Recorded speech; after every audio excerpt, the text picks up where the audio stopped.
Allie, Hola, I'm buenos días. Now. Y bienvenidos y bienvenidas a todos aquí. Espero que ustedes estén bien. I hope you guys are well. Wow, la primera semana de noviembre, our first full week of November. Hoy vamos a practicar con tener. We're going to do a special emphasis today on tener idioms, because it's always worth reviewing a little bit. And for those of you who are joining us first time, first part of fall, we kind of went through a review of well, not kind of, we did do a review of, all those troublesome things that happen in Spanish, like you've got two verbs for to be, ser and estar, and then creeping in on that to make it worse. If you talk about weather, we don't use ser or estar all the time. We might use hace frío, hace calor, hace fresco. It's cool because the weather makes things happen. On top of that, again, intruding into this difficult thing of is or are, can be the verb I, which is really generic. It doesn't talk about yo or tú or él, ella, ellos, nosotros. It just talks about there is or there are existence. And tener idioms, which really occupies a special little bubble. So we'll do some practice with tener idioms after our little icebreaker episodes. Sí, bien. Vale, bueno, pero antes de todo, before everything else, before your little icebreaker, I will send folks off eventually to go into smaller groups to just do chit chat, get to know each other, answer some simple questions. Today is easy stuff. But we're going to do a little review. I'm going to play a little video for you, most of the video. And I'll send you the links so you can watch again later if you wish to review that. A little video on pronunciation and why it matters. If you, a lot of times there are some people who are on the camp of, well, pronunciation doesn't matter at all. Just listen and get it. Just do the grammar and know the words, know the vocabulary and, all that. Okay, fine. But, to make yourself understood to other people, pronunciation does matter so that they can clearly understand what you're saying. And we have a tendency often, and it's a natural thing because of how our brains are wired and how our brains have practiced language since we've been crawling, that we tend to anglicize things. And quite often what we think we're saying, we're not really saying because we're letting our English bleed over into Spanish. So here is a fun little video that talks about why pronunciation matters, and it's kind of helpful as an opener before we go into actual practice. Pueden ver el hombre. Can you see the man on the screen, on my share screen? See? Sí. Vale. Okay. Momentito. I'm going to make sure I've got his, sound on. Okay. Vale. The guitar. Week 1, the teacher shows you how to tune it, but a couple weeks go by and you never actually practice tuning your guitar, so gradually it goes out of tune. You are practicing things with your hands in all the right positions, playing songs, but they're not quite sounding right. This is how most Spanish learners treat their pronunciation. They learn the bare minimum at the beginning and then move on to what feels like more pressing things, and never really tackle pronunciation in an intentional way again. Just like you can't master a grammar topic overnight, it takes time and repetition for the sounds of Spanish to start working their way into your own Spanish in a natural way. But in my experience, that practice is very, very worth it for 3 main reasons. It helps you have better communication, better confidence, and better comprehension of Spanish speakers. The first one, better communication, is pretty simple. When you speak clearer Spanish, it's easier for Spanish speakers to understand you. It's easy for us as non-native speakers to overestimate how clear we sound to someone whose ears are not tuned to the sounds of our own native language, whether that's English or another language. Let's take a simple example. If I take the words práctico, practico, and practico, if I have the stress in the wrong position, or if my vowels are not totally clear, it might not be obvious to a Spanish speaker whether I'm using an adjective or a verb in the present tense or a verb in the past tense. Oh, yeah. Because I'm going to back that up a little bit so you can see that. That word, it's spelled the same, except there are differences, right? And by the way, here's one of those things where English can bleed over because we have a cognate. Many times people think they're saying práctico, but they're saying practico, practico, because we're letting the English bleed in. So don't let the English bleed in. Okay, práctico. But práctico is practical, a description. Okay. Practico means I am practicing, I am doing it right now. Or I do it as a general habit all the time. And practicó, he practiced. Past. We go from adjective to verb, but talking about myself right now, to verb again, practicó, but talking in the past about what one person did yesterday, an hour ago, whenever, right? So it makes a difference where you hit the stress. It makes it easier if you don't say it practico, practico, if we enunciate all that. He's going to give you a few tips here. Verb in the present tense or a verb in the past tense. There are tons of other examples in Spanish just like this. So among other things, 2 big ways to make sure that you're well understood is to make sure your stress falls in the right position. So whether you're saying practico or practico, and to make sure that your vowels are really, really clear. When Spanish speakers don't have to try hard to understand you, you get fewer replies in English, fewer confused looks, more positive interactions. And fewer confused looks. We probably all had a little bit of that. Somebody looks like, we know you meant well, but yeah, okay. This positive reinforcement makes you want to speak more Spanish, which is great for your Spanish. This ties into the second reason why it's worth focusing on practicing your pronunciation, and that is better confidence.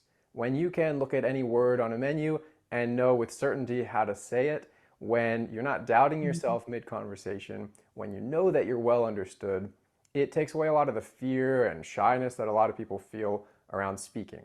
And when you're less shy to speak, you're more eager to speak, you get more speaking practice, which in turn helps you improve even more. A simple way to start building more confidence in your pronunciation, start noticing things, is to listen to native speaker audio, record yourself repeating after them, and listen back to the recording, comparing the differences that you hear so that you can pinpoint different areas that you want to work on. Now, this is something that I know a lot of people don't like to do. Is there anybody who doesn't like the sound of their own voice? Okay, when you really have to play it back and listen to yourself, yeah. This is a kind of a normal thing, but this is something I really, really encourage people to do. And if you want to send me a recording for me to kind of critique it, I can do that too. I used to kind of try to do some exercises on the web that would record people, and there were so many people who felt self-conscious. Out of like 20 people that I would say, hey, go record yourself speaking on this. And I'd go to the website and listen to them. Like 5 people out of 20 would do it. People are very, very hesitant to do this. However, it really is helpful to record yourself. Even if you don't send it to me, even if it's only for yourself, it is really valuable. Take your phone, find a little recording app if you haven't got one on there already. Record yourself just, reading a little text, and then listen back to it and hear, wow, how clearly did I pronounce my vowels? Because the vowels he mentioned, getting the vowels super clear and super accurate. A, E, O, U. Getting those super accurate is harder than you think. It's simple because it's always A, E, I, O, U. but getting the vowels wrong or off a little bit is the most common problem that we English speakers have practicing Spanish. So if you record yourself and listen again, or if you want me to listen to it, you can email it to me. That works too. It's amazing. Often what we think we're saying may not be quite as accurate. So recording yourself and listening and seeing, I have to, I have to work on this. I have to make sure I get that letter I as an E, not an I. Yeah. Or the E, not an O. Is important. Okay. He's got a few more things to say. We do lots of exercises like this in my pronunciation course. It's called And we're going to Confident skip through Spanish, some of this because it's promotion, but that's fine. But founded by our comprehension. native language. And so our ears are really attuned to the sounds of that language. It takes a long time to develop our ears to become more attuned to the sounds of Spanish. So you want to do whatever you can to make sure you're not missing or mishearing any key sounds in Spanish. Part of what you need is a lot more focused listening practice. But that focused listening practice becomes a lot more effective. You get a lot more out of it when you can understand more, when you can pick out the different words that you're hearing. When we practice tuning our ears to the sounds of Spanish, it's like putting on glasses for the first time. It doesn't happen overnight, but gradually the language becomes clearer and clearer. And when you understand better, you can absorb more of the content that you are listening to or watching. To improve how you pick out sounds in Spanish, one simple exercise is to compare cognates from English to Spanish. Actor, actor. And so when we have cognates, that's where we fall down a little bit. Your brain really wants to say actor, actor, actor, right? If you pronounce it as it is in English, because they're spelled the same, there'll be trouble with the person you're speaking to understanding you, okay, if you mispronounce. So cognates are a great way to practice that, and I'll give you a couple other things when the video's done soon. Agenda, agenda. Agenda. Cable, cable. Cable. Drama, drama. Drama. Informal, informal. Informal. And informal is where you hear that the stress is different. Informal. Informal. They hit the al more at the end. Informal. Okay. If you go to forvo.com, you can type in almost any word. I would not in either suggest English or Forvo Spanish necessarily. I'll show you a place to go do that. Start incorporating some of the exercises. Okay. Basically, that is done. I do want to show you some things you can use to get some things you can use to hear proper pronunciation. And one is word reference. So really a lot of these things that are little word dictionaries online. And if you type in Spanish dictionary, Spanish Dict, SPANISHDICT, that is another site that has built-in dictionaries. Okay. A ver,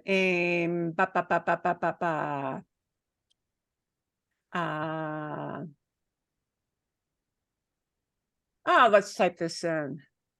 Yeah, generally it had, wow, where is it? ¿Dónde está? Aquí. Okay.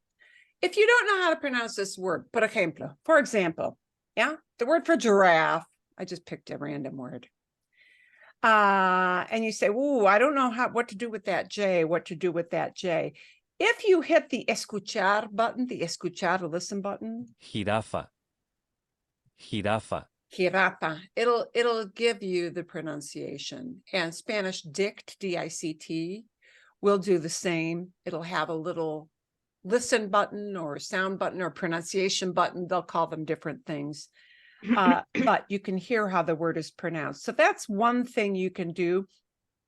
Another thing you can listen to for more listening comprehension, there are a lot of podcasts. One that I actually like, and you'll feel like they're going 1,000 words a minute, but actually it's kind of worth it to listen to, is CNN, cinco cosas, 5 things, cinco cosas.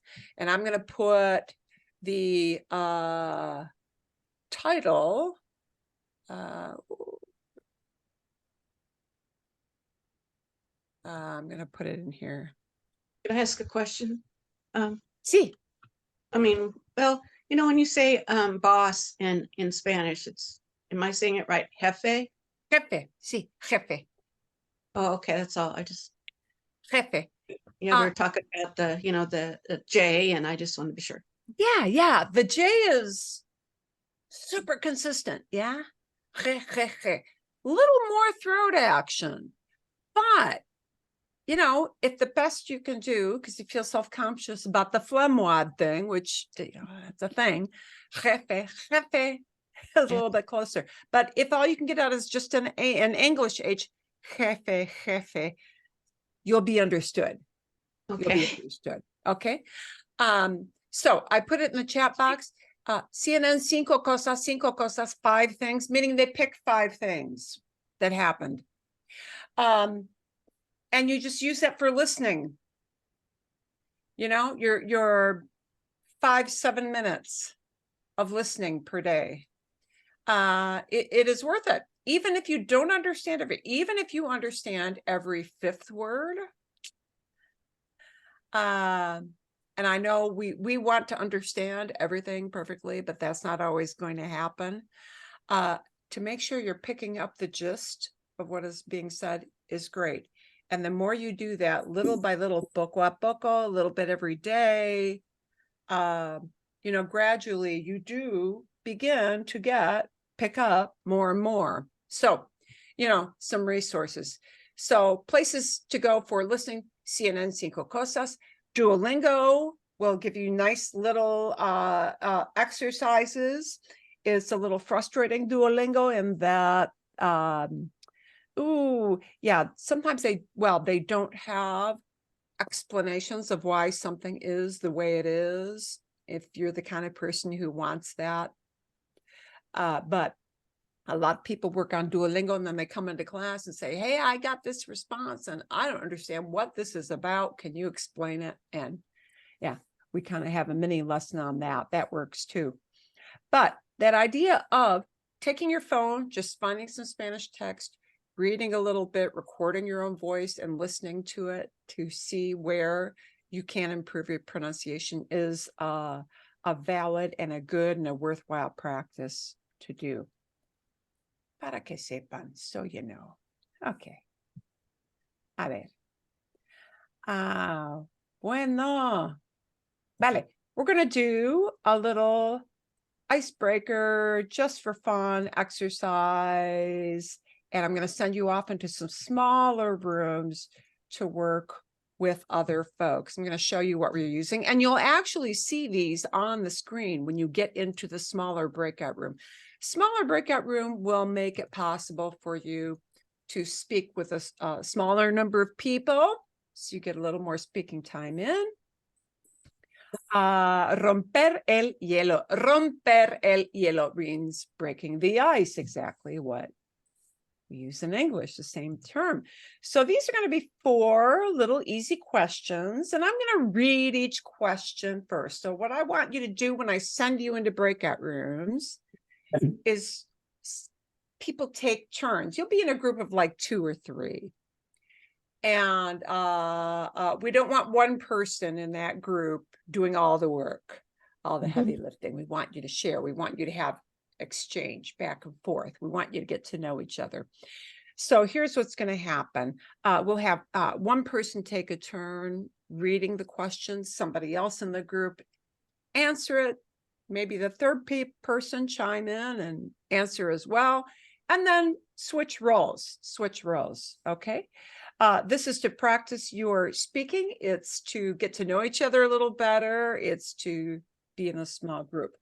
I'm going to read each question, though, so you know what, how to pronounce it, how it should sound, and so that you can ask a question if you don't know what that question means before you go into the group. La primera pregunta es, ¿qué tipo de comida nueva o bebida nueva quieres probar? Y probar es try out. taste. ¿Hay alguna pregunta? Anybody who doesn't know what this question is asking? No? Bien, entienden? Sí. Nice. Okay.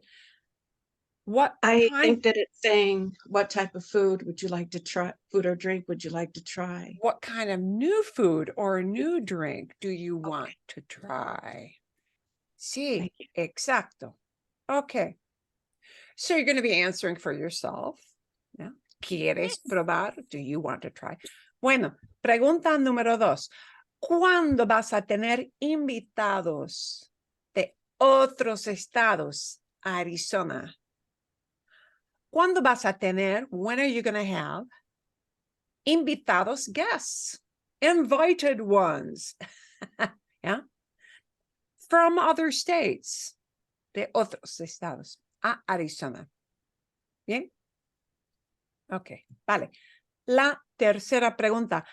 ¿Hay una actividad o deporte que quieres hacer? Is there some kind of activity or sport that you want to do? Whether you've never done it or just need to make time, no importa. ¿Qué hay una actividad o deporte que quieres hacer? Bien. Y por fin, 4. La pregunta número 4. ¿Qué quieres hacer? What do you want to do? ¿Qué quieres hacer para mejorar tu casa? Para mejorar tu casa durante el otoño. Como un proyecto. Like a project, ¿sí? It may be a very humble project. It may be a big renovation. No sabemos. Bien, ¿sí? Those are your first 4 questions. ¿Vale? ¿Alguna pregunta? Any question about these before I send you into some smaller groups? Or no? ¿Hay alguna pregunta o no? I have a question for you. Sí. So I understand the questions. Uh-huh. I couldn't possibly answer in Spanish any of those questions. So am I in the wrong place? Well, I would say no, not necessarily. Let's take it apart. Let's do the first 2 together. So you can see how this is going to roll. Yeah? See? Okay. Now, first of all, let's think about something. Do I have to have a really super long answer? Not necessarily. Do people, when they ask questions, slice things up and answer in just a phrase instead of a full sentence? Often they do. So is that all okay? Yeah. Okay. ¿Qué tipo de comida? What type of food? ¿Qué tipo de comida nueva? What kind of new food? O bebida nueva or a new drink. ¿Quieres probar? Do you want to try? Could you just go with a simple phrase like, I'll give you a short version and a long version. Let's say you want to focus on a drink. See? Let's say you don't know how to translate the term. Maybe the term doesn't get translated.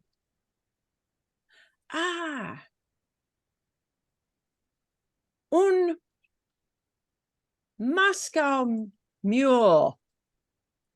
You want to try a Moscow mule. What the heck is a Moscow mule? You've heard of this? You don't know what it is. Hey, I'd like to see what that's like. Un Moscow mule. Un Moscow mule.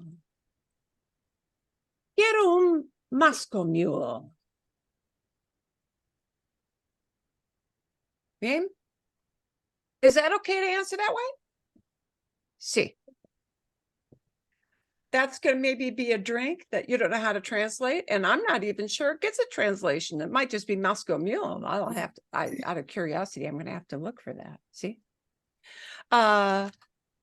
let's say you want to talk about, I'd like to have an honest to God, really authentic tamale. Yeah, tamale. And there we want to use the word tamale.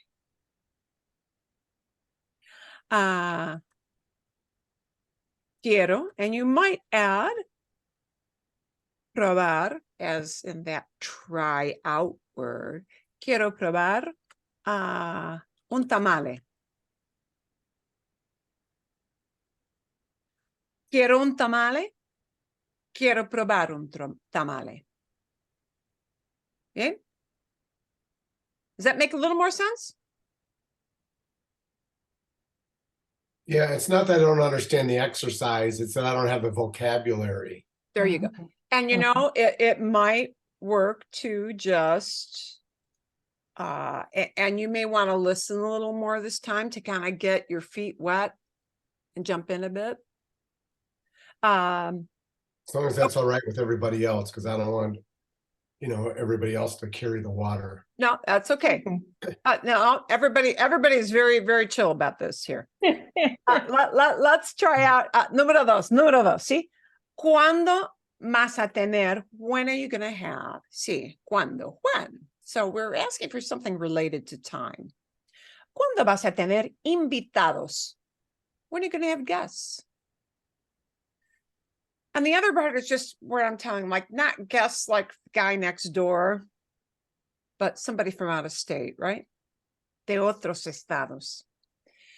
And all of this stuff doesn't have to appear back in your answer. There's no reason for that, right? So there are a bunch of ways you can respond, but we do need a time thing. Okay.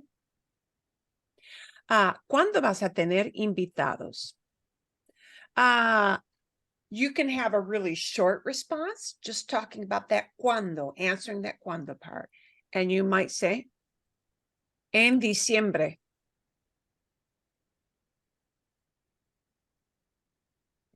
Does that get the basic communication idea across? Claro que sí. Yes, it does. Of course it does. En diciembre.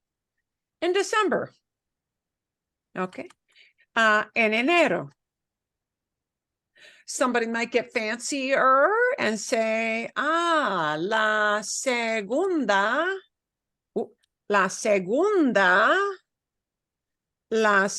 semana de enero. La segunda semana, the second week of January. Okay.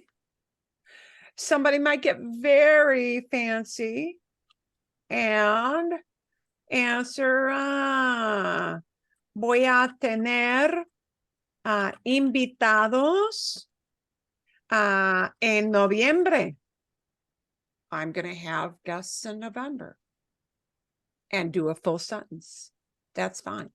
But just a response that just en enero gets the basic information across. And that's okay. And whatever level you want to play with that is okay. Bien? Vale? I want to give you some time to play with the last two. Well, and you know what? Do the first two. Do the first two with folks in your group too. So you're going to see those questions in the room. I will send it into the small rooms and just play with it. And a ver, 1, 2, 3, 4, 5,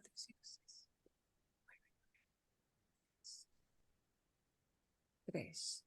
Okay. Okay, vale. Bueno. A ver.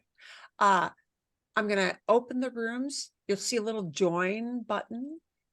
Hit the join button. And soon after you hit the join button, you'll see those questions pop up in your screen also. Okay, vale. I'm going to give you, like, let's sit quiet. 5 minutos, 5 minutes if you cover the first two. Sí, 5 minutos son suficientes.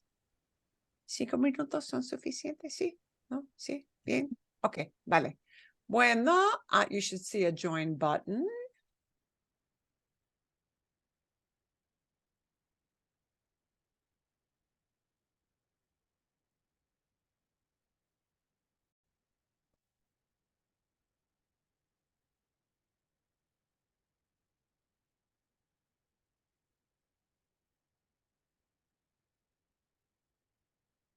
Y 5 minutos. A ver.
That number 4 question is the one that will cause folks a little bit of difficulty.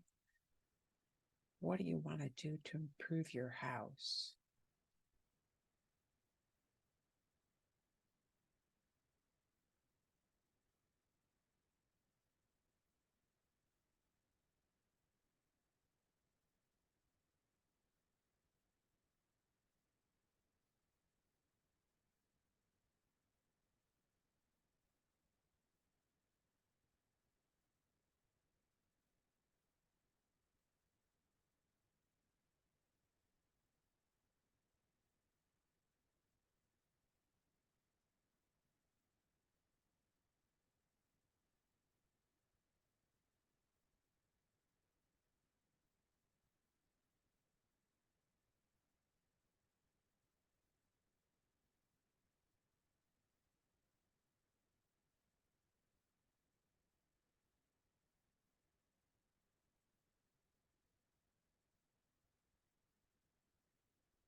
Vale. Hola. Bien, bien. We got folks coming back in. See? I anticipate you guys are going to have questions about número cuatro. That number 4 is a little bit of a problem, and we may need to work on a little vocabulary or talk about how we work around that when we don't know a term, which happens a lot, Uh-oh. and that's okay. Marion, what happened? See? Bien? Okay. Do we have everybody back? See? Yeah, Marilyn, necesitamos más tiempo. Más tiempo. Okay, vale, sí. Gracias. Gracias. Fue, no. Hey, I is there another word for guest that begins with an R? Con R. Maybe it just seems like it took me a while to figure out this question when I was doing my homework, because that's not the word I had seen for guest. Oh.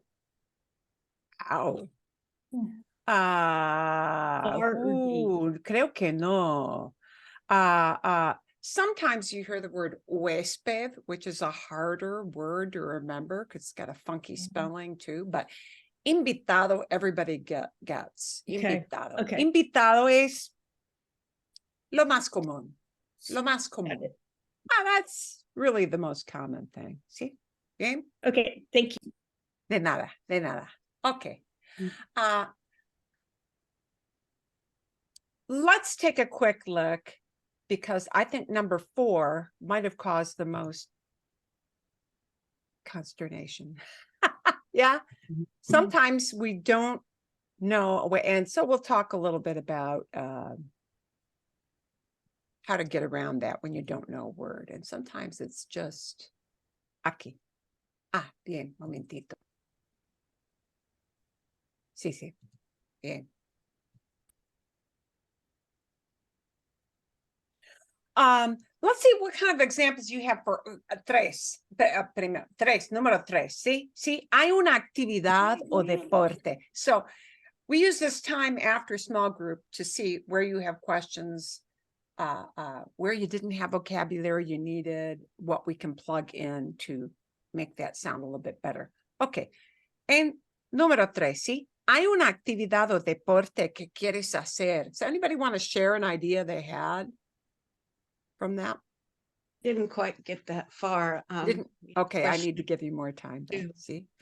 Yeah. Let's Yeah, brainstorm. we didn't get there either, but I have one to throw out if we Okay. want to do that now. Vale.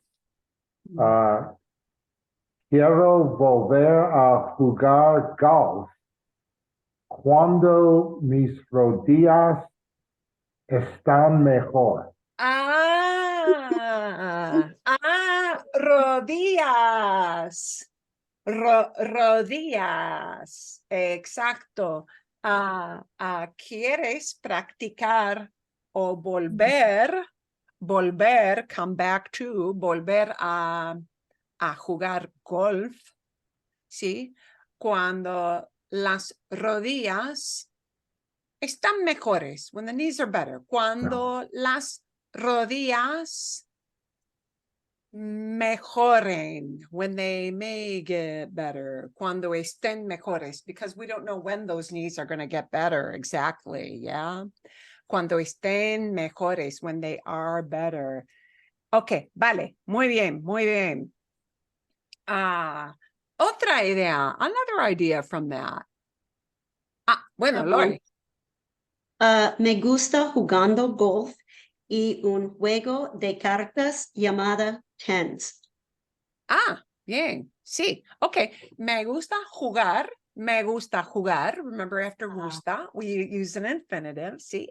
Although in English we say, I like playing, that ing, which, yeah, sounds like it should be. Okay. Ing is ando, so shouldn't it be jugando? But no, I like playing is really, I like to play. Me gusta jugar al golf, sí. Bien, excelente. Otra idea. de una actividad. Or vocab word Quiero- you needed. Quiero montar mi bici. Oh. Bici, sí, bici, bicicleta. Quiero montar en bici. I want to ride my bike. Sí, yo también quiero montar en bicicleta, en bici. Bici is just short for bicicleta. And people use bici like we say bike instead of bicycle. Quiero montar en bici. Vale, magnífico. Otra idea. Tengo un estudiante que quiere aprender pickleball y se dice pickleball. No hay traducción. Some of these new things or some tech words, they're borrowed in. See? Okay, vale. Rita. Yo quiero comenzar una club de libro. ¿Quieres comenzar un club de libro? Un club de leer. Un club Leer. de leer libros. A book club, ¿sí? Un club de libros. Un club de leer libros. Bien. Ok, vale. Es una actividad popular, ¿no? Es un club de leer. Es muy popular. Ok, hay otra idea con actividad o deporte, ¿sí o no? ¿No? Ok, 4.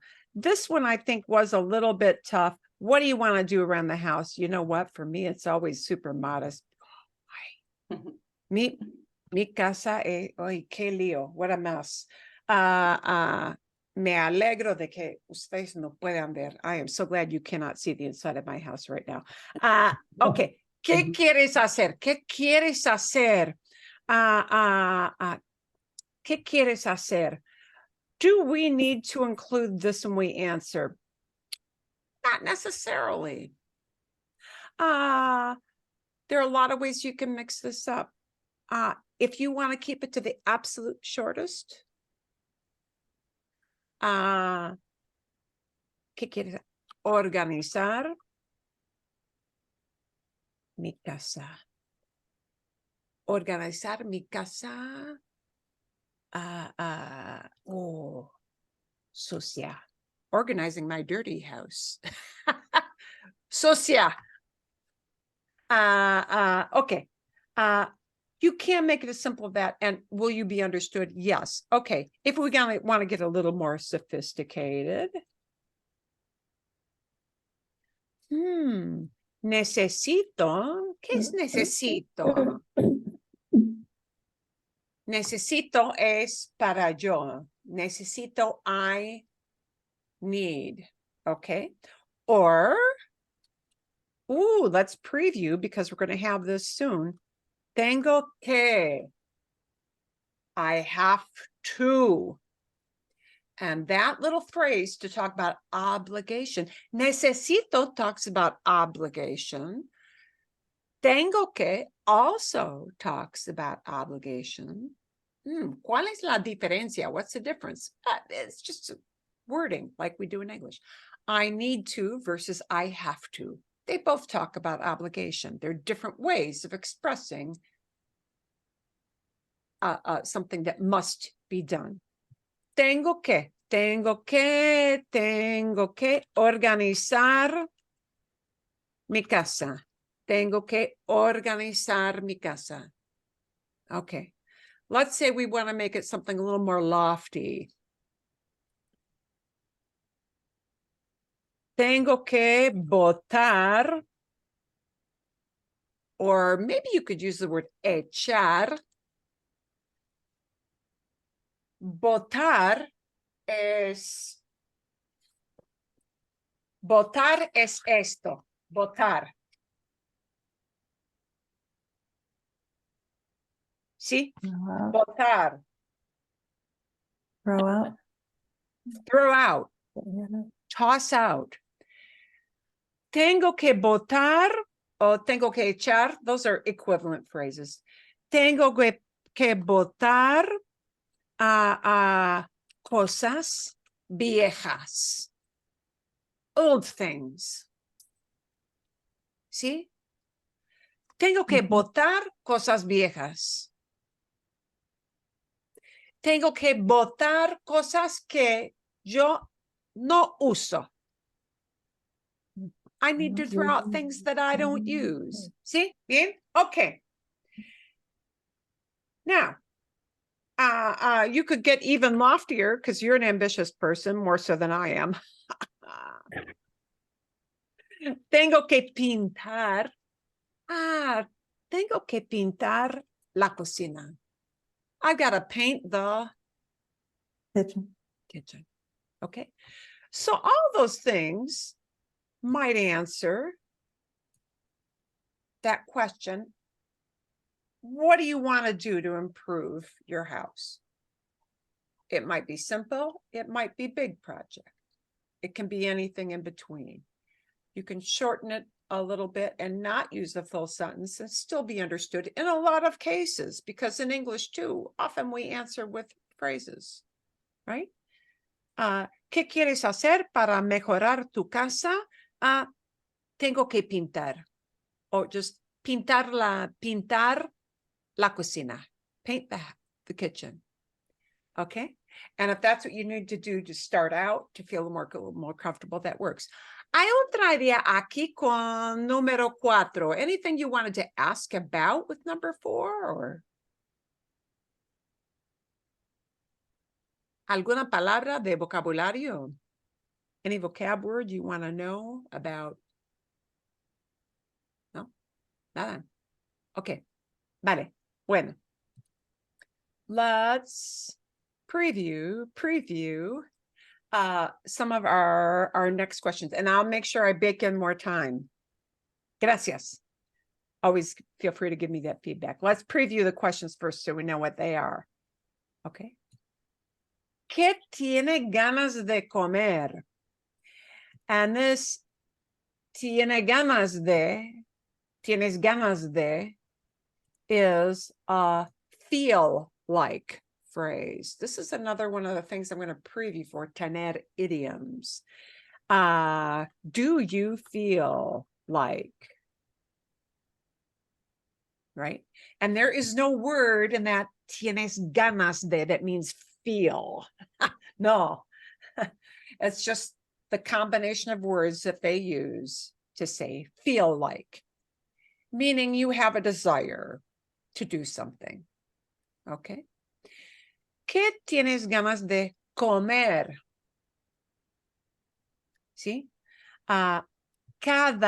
Every single one, this means every single one, cada Día de Acción de Gracias. Wow, what a mouthful that is. Día de Acción de Gracias is something they do translate because they don't have the word Thanksgiving.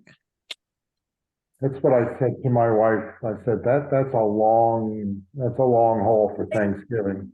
Yeah, I have looked up over the years, is there a way they shorten that? Because that is a mouthful for my students. No, there's no shortening that one. How about if we can agree to just use Dia Te? Pues, well, or however the letter T would be in Spanish. Dia. Dia Te. We sometimes say for T Day. Dia de Gracias maybe might make sense, but Dia de Gracias, thanks day, maybe, quizás. And you know what? You can leave that term out of your answer. You don't need to say that word in your answer because it's established. It's out there. We know what day you're talking about. ¿Qué tienes ganas de comer? Every single one, we're talking about a habit here. Día de Acción de Gracias. Okay, vale? And if you just want to answer with a phrase, that's fine. If you don't know how to translate it, it's okay. Bien? There might not be an actual translation, but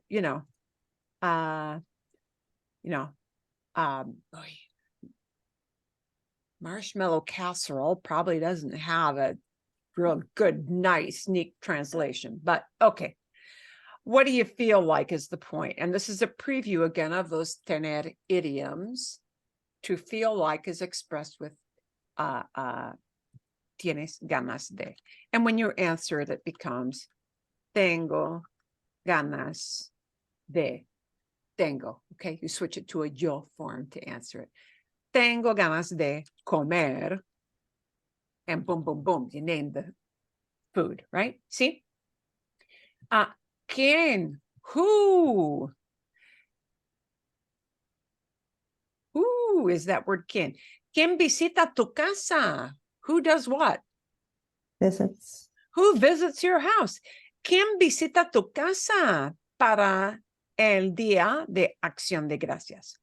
Oh, Navidad. Yeah, pick one holiday or the other. No importa. It doesn't really matter which one, right? And again, you can leave all this great big mouthful out of your answer. You don't need to answer with that. The important information you're answering about is this word quién, who. So that might just shorten to the human being, the person, right? Okay, vale, sí. Okay. ¿Quién te llama? ¿Quién? Oh, sí, pregunta. I mean, I understand the gist of, you know, the number 6. Perdón? But I don't exactly understand. Are we saying who? Who visits your house? Who visits my house every Thanksgiving or Christmas? Thanksgiving or Christmas? Everyone or no, notice that doesn't have the word cada in there. Cada means every. There's no cada in here. Yeah. Okay. So, you know how somebody would interpret this? They would interpret this just out of context as a chit-chat question, as probably talking about this year, what's coming up soon. Present tense means it's happening right now. And it also can be interpreted as very near future. So because we're in November, well, here's the first of the rolling set of holidays that's coming up. Somebody would probably interpret this as who's visiting your house on Thanksgiving? Well, that's not happening yet, but it will be soon. We can still, for the will be soon idea, use this little present tense verb, visita. Thank you. Yeah, but it doesn't say every, it just means like this time. Yeah, see? Okay. Sorry for interrupting you, but you can shorten that by just naming the person. Yes. And nothing yes. else. You can put it in a longer sentence. Okay. Un ejemplo, an example.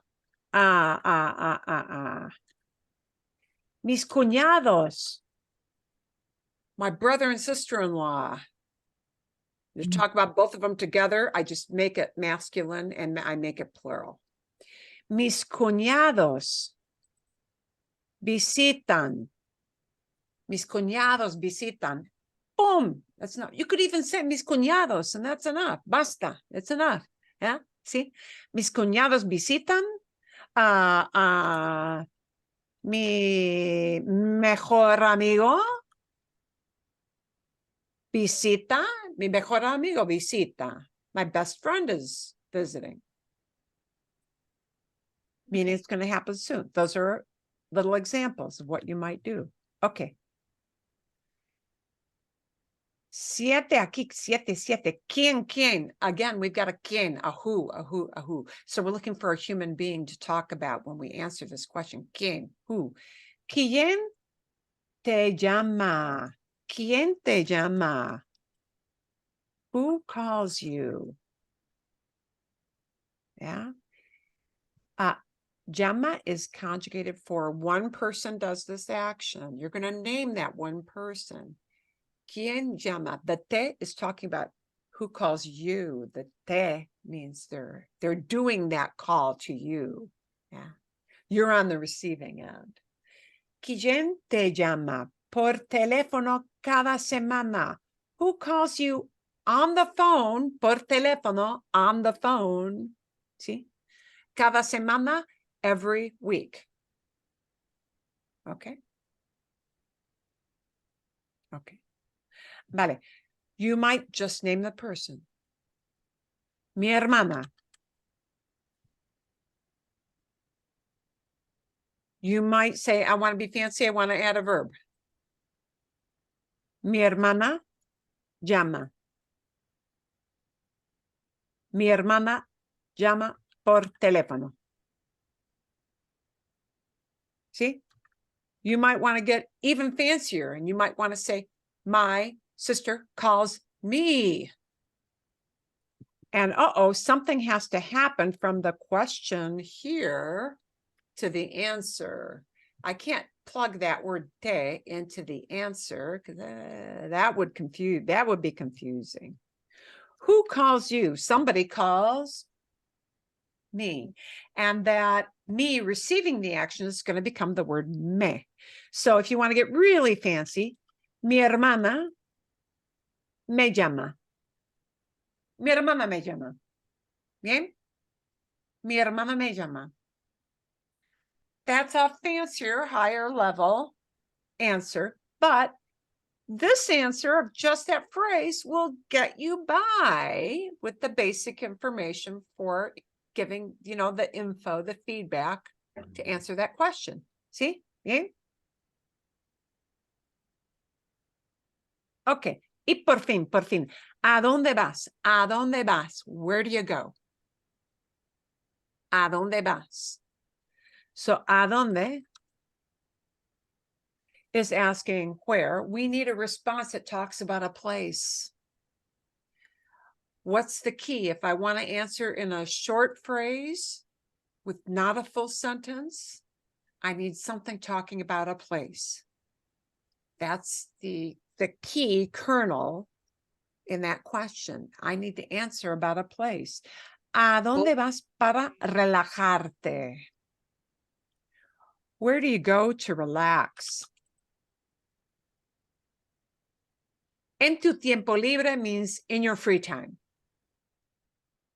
En tu tiempo libre, in your free time.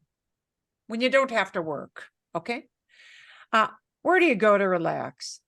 So we need a place to respond. Yeah? It can be a room. It can be a physical place in your house, outside your house. It could be a different city because you get out of town. Yeah. It could be anything, but it's got to talk about a place to answer that question of a dónde. See? And generally, it would be kind of expected, but often you're going to hear in that answer, voy a. I go to, right? Along with a place, bit of information. Bien? Okay?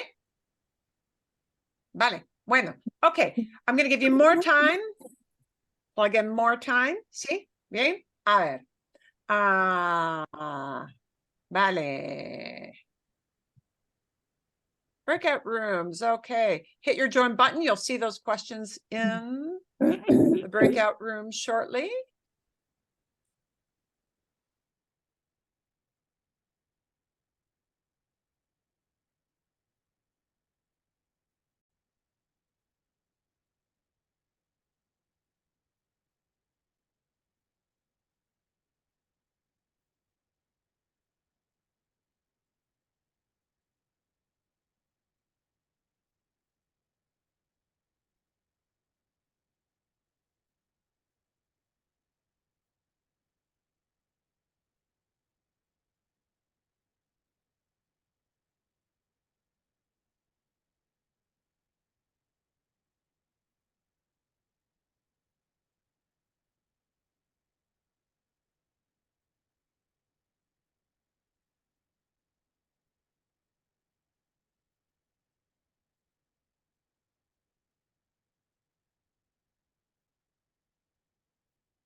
Bien. Vale.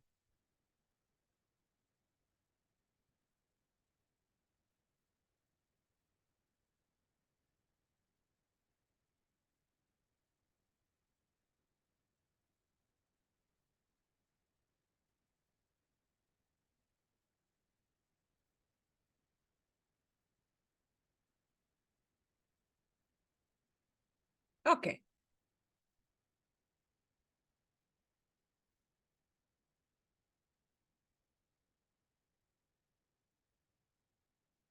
Vale, vale, vale. We got everybody coming back within the next 60 seconds. So we can clean up, see what kind of answers people gave, see what kinds of questions they have about conversing.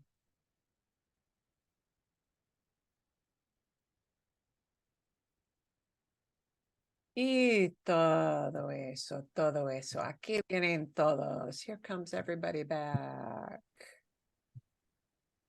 Eso es. We got a few more folks who'll be coming back in. I'm just trying to leave the meeting. It's not letting me leave the meeting. Lower right-hand corner, there should be a red button that says leave. Okay. Yeah. Got it. At the bottom. It's up at the top and I press Oh. leave and it, It looks different on different devices sometimes. Oh. Yeah, but no, it's always yeah. You in my screen, it's always at the lower right hand. If you need to leave. Okay. Vale. Bueno. Bueno, pregunta. Okay, after we do a breakout session, we always come back and we see if you have a fun answer you wanted to share, if you had a vocab question you need to ask, if you aren't sure if you phrased your response quite right and you've got a question, any kind of question that you've got is fair game. So let's take a look at these again and see what we've got. How about this one? ¿Qué tienes ganas de comer? What do you feel like eating? Well, we collectively had a problem with vocabulary on what word or words to use for either stuffing or dressing. Ah, sí. Okay.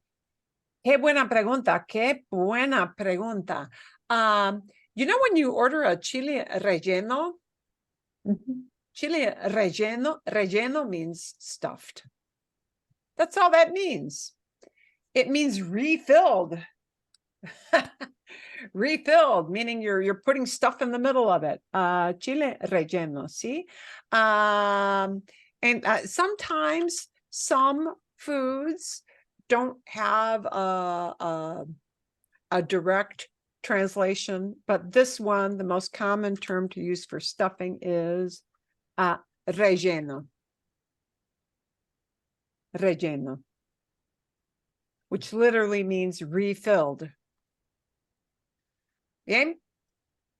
Okay, so if I wanted to say cornbread dressing, because I'm from the South and I have to say dressing. Sí, relleno, sí. It would be relleno de pan de maize. No, I wouldn't go into that much. No, I would say relleno, relleno de pavo. It's your turkey stuffing, isn't it?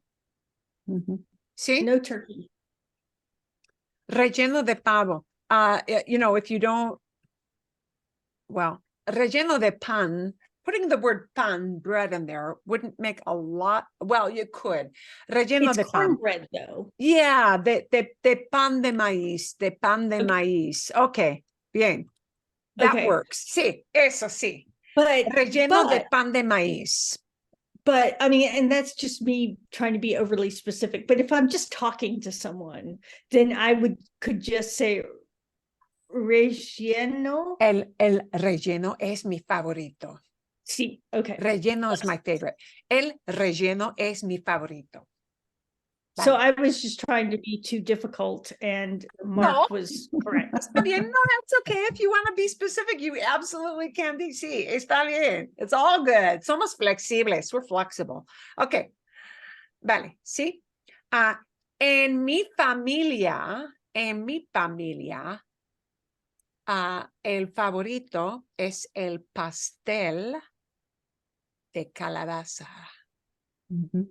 Pastel de calabaza. Calabaza es pumpkin.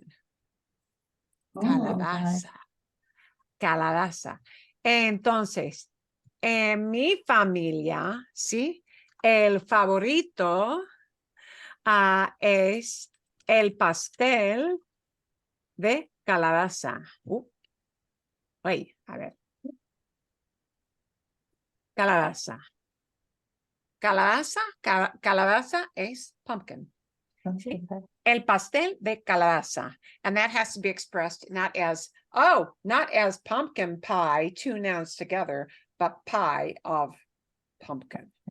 El pastel de calabaza. El relleno también es un plato favorito de Día de Acción de Gracias. Así es, sí.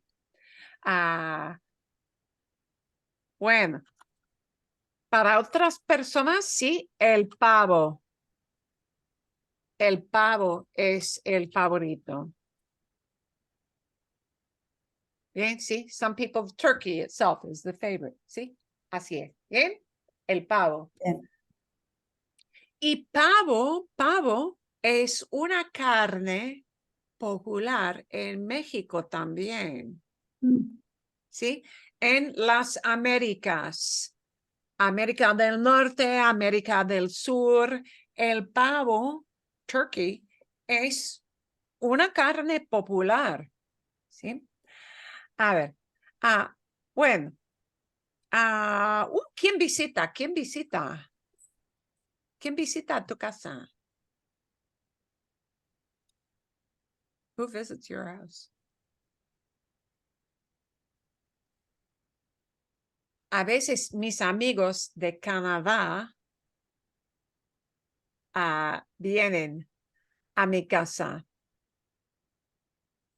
Bien? Okay. Anybody want to share anything here with this one? This one has nothing to do with a holiday. ¿Quién te llama? Bueno, Lori, sí. Sí, so I have a question if my sentence structure is right. Hablo con a mi madre cada día desde el marzo de 2020. Sí. Okay. La primera parte otra vez. The first part again. Sí. Come on. Hablo con a mi madre cada día. Hablo con mi madre. Sí. Hablo So con mi is my madre. structure, because I made sure I put the a mi madre. I'm trying to remember that. Hablo con mi madre, hablo con mi madre, hablo a mi madre. También, sí, bien. Okay. Hablo a mi madre, hablo con mi madre, igual. Está bien. Okay. Sí. And notice how she changed it up. Who calls you? Well, when you answer that, might you just say, I talk with my mom, and switch it to talking about myself? Hablo. Yeah. Does that make sense? Yes. Does that communicate the idea? Sí. Yeah. So, you might say, so mi with- mamá me llama, my mom calls me, or you might say, hablo con mi mamá, and you're getting the same idea across, no matter who you're talking about. Sí. So why would I need that, like con a mi madre, or not the a in there? I'm never sure about that a. Okay. Hablo. Okay. What she's talking about is this. Let me write it in here too, so folks can see this. Who calls you? So she wants to say, I talk with my mom. All right. That can be expressed as hablo con mi madre. I talk with my mom. See? But the same idea, instead of using that word con, which is with, we can also express it as hablo a mi madre. I talk to my mom. Both of those work. Hablo a mi madre. Hablo con mi padre. This technically can mean two. In this case also, it means the person on the receiving end, not the doing it, but on the receiving end of the action of hablo, right, is a human being. Okay, so that little a is more like the a personal, what they call the a personal. And all that means is personal a. It means when a human being receives the action of a verb, we need to have that little word a. And in this sentence, hablo a mi madre, it kind of, for the English thinking part of your brain, makes sense because you might say, I talk to my mom. Okay, and that a also means to, so it's fine. But really, any verb that has a human being on the receiving end of that action will need that even if it makes no sense in English, it needs to be there in Spanish. So let's take a different verb where maybe this wouldn't make sense. Okay, vale, por ejemplo. Let's take this verb we had in the question, that llamar verb, okay, llamar. And you want to say, I call my mom. I call my mom. Okay, vale. I call. Llamo. We put that llamar into a yo form. Okay, llamo. I call. All right. En inglés, no se dice, I call to my mom. I call to my mom. The word to, normally in Spanish, a. In English, we don't include that idea of to. Okay, you might sort of say, I call to no, but not in this sense. Conversationally, you wouldn't say that. I call to my mom. Pero en español, if you use that verb, llamo, and the person on the receiving end of that action, which is mamá, ¿sí? Llamo a mi mamá. Mama is receiving the action of call. She's not doing the calling. She's receiving the call. And anytime a human being receives the action, we need that little word there in Spanish. It just has to happen. And it's fleeting. And when somebody says it to you fast, you barely even notice it's in there. Llamo a mi madre. Llamo a mi mamá. Bien. See? Does that answer the question? See?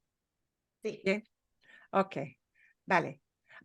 Also, let's take a totally different verb to see how that is going to step in. This is what we call the a personal. And when you communicate this will sound funny to them if you omit this, if you leave it out. It will sound funny to them. Will they understand you? Probably, but they have to take an extra beat to think about it. Instead of saying, I talk to my mom, I call my mom, you want to say, I see my mom every week. I see my mom. Yeah. Okay. I see comes from the verb ver. Okay. And the way you say I see is to make it into a yo form. Veo. I see. ¿Cómo se dice? How do you say? ¿Cómo se dice? I see my mom. Veo a mi mamá. Veo a mi mamá. Veo a mi mamá.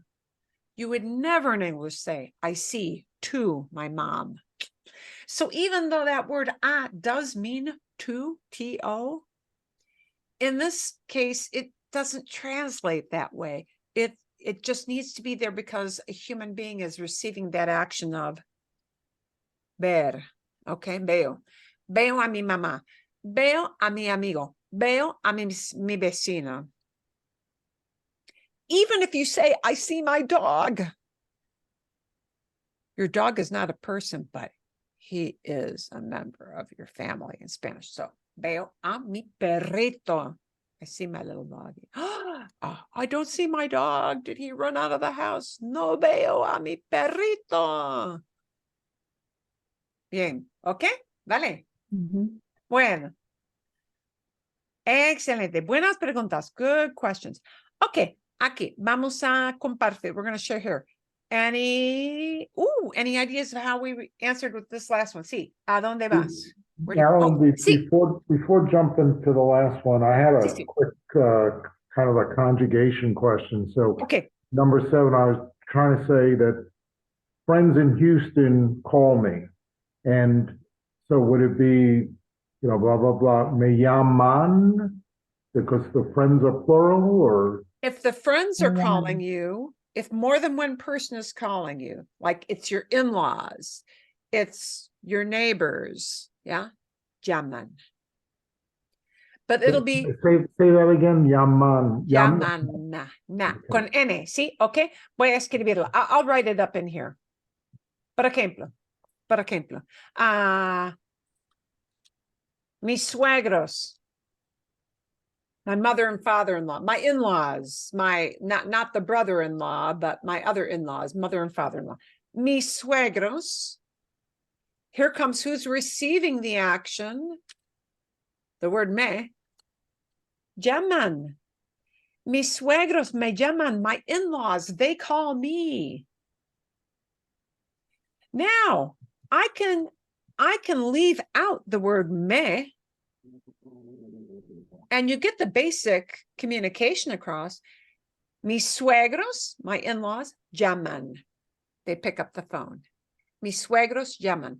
But if I want to say they call me, I need to insert that little word me there. Mis suegros me llaman. Mis vecinos me llaman.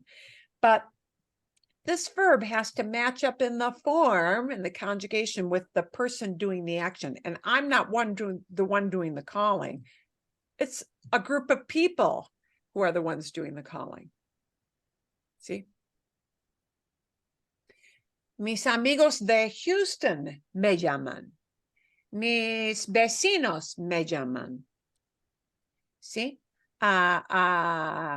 Mis colegas de la oficina, my colleagues at work. Mis colegas de la oficina me llaman. Me llaman. ¿Bien? Bueno? ¿Sí? Bien. Okay, vale. And this is a very, very funky structure, because we say my in-laws call me. In Spanish, you need to be thinking in a reverse order. My in-laws to me, they're calling. That's the way their brains are wired to think about that concept. They literally, if they grow up speaking Spanish, think in that word order. Just like we think in the word order of, oh, they're calling me. The word order that native Spanish speakers think in is they to me, they call. That's the word order they're thinking in. Okay. To us, it sounds weird because our brains are not wired to use that word order. Okay. Yeah. But you can still get the basic communication in with just these words. Mis suegros llaman. My in-laws call. You're just not telling, and you're just not including who they're calling. From the question, it would be understood, even though you haven't named it. See? Bien? Vale. Because I want to tie up real quickly, because some folks might need to go off to do their other things for the day. ¿A dónde vas? Where do you go? What are some ways we can answer that? ¿A dónde vas? Where do you go? Question. Sí. I wasn't sure if relajar had to always be reflexive, so would I need to, I originally had relajo en mi casa, but should it be me relajo en mi casa? Me relajo. If you just want to say, I relax at home, you can say, okay, I'm not going to include all this stuff. I'm just going to say, me relajo. This is an advanced question. If you're, me relajo means I relax. It's taking this verb and it's saying, I'm going to pick this out and I'm going to answer using this other verb, which you can do. Okay. There's never just one way to answer a question unless it's a yes, no. Yeah. So, me relajo en casa. Me relajo en casa. I relax at home. En casa is just their phrase for at home. Me relajo en casa. Me relajo en casa. Bien, okay. But you might go to a place. Voy al parque. Voy al parque. I go to the park. See? Voy al café. Voy al café. I go to the cafe. See? ¿Vale? Voy a la casa de mi hijo. I go to my kid's house. Voy a la casa de mi hijo. Okay? Voy a la casa de mi vecino. I go to my neighbor's house. We have a couple brewskis out on the patio. Tomamos una cerveza. Tomamos una cerveza en el patio de mi vecino. Así, like that. See? Bien? There's no one way to answer. There's no right answer. Yeah, except, yeah. If you answer the question, ¿a dónde vas? If you answer it on, sábado, Saturday. Saturday doesn't answer, where do you go? Where do you go? Saturday. No, so we need a place. Yeah, we need a place, whether it's parque, el patio de mi vecino. En casa, at home, at my own place. We need a place. Bien, ¿sí? La playa. Sí, okay, vale. Son las 11, it's 11, so we're going to leave this off. I was going to preview something, but the fact that I didn't, it doesn't really matter. What I'm going to give you, actually, what you're going to get in the email after class, you're going to get 2 videos to watch for the coming week. One will talk about a grammar thing. And the grammar thing is tener idioms, which we didn't get time to today, but that's fine. Tener idioms are just specific phrases. Really, it's more like a vocabulary issue than a grammar issue, to be honest. We need to know what vocabulary to use. But tener idioms are not translatable directly. And if you do try to translate it directly, it sounds just weird in English, because English does not use that combination of words. And these, I will say to you, are random. When I first learned, 14 years old, tener idioms talk about physical sensations. I'm hot, I'm cold, I'm thirsty, I'm hungry. Yes, those do. But then explain why I'm in a hurry uses tener. I'm in a hurry is not a physical sensation. I'm successful is not a physical sensation.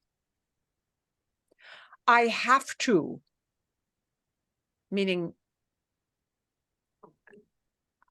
this is not for fun. Yeah, this is not for fun. It's something I've got to do. That's not a physical sensation, but they all use tener. So what I'm going to give you is a set, and you know what? I could overwhelm you. Here are 40 different phrases. Who's going to memorize 40 different phrases? Nadie, nobody.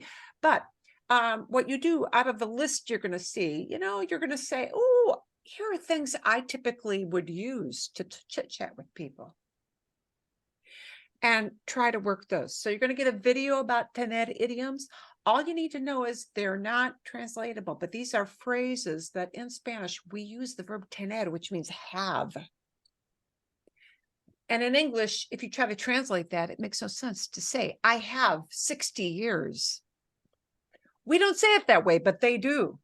So you just need to know which phrases use tener and which that you're likely to, you personally need, because those are the ones you want to memorize. It's really more of a vocabulary issue. So you're going to get a website to take a look, and don't feel you need to memorize them all, but maybe make a note of the ones that are more important to you. Book note, put a book tab for that website. You're going to get a video that'll talk about a review of here's how we use tener idioms. You just need to know they mean specific things.